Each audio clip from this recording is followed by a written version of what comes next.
Hi Facebookers!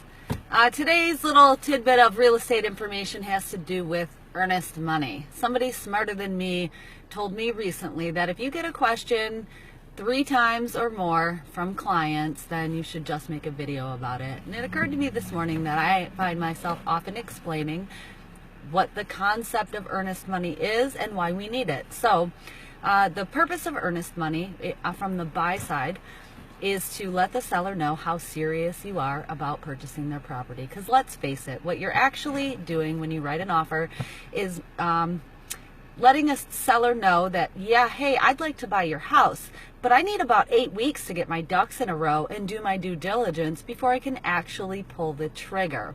In exchange for that, you're asking the seller to make their home unavailable to any other buyers. So earnest money puts the buyer's skin in the game so that the seller isn't the only one taking the risk. So typically, earnest money is refunded to the buyer or applied to closing costs at close, unless the buyer defaults or terminates the contract. Now, if the buyer terminates the contract for a reason that's already defined in that contract, typically they will get it back.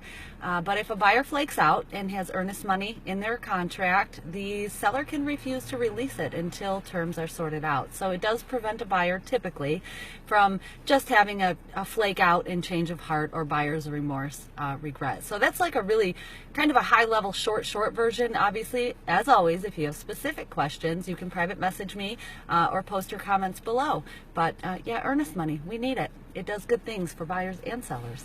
Talk to you soon.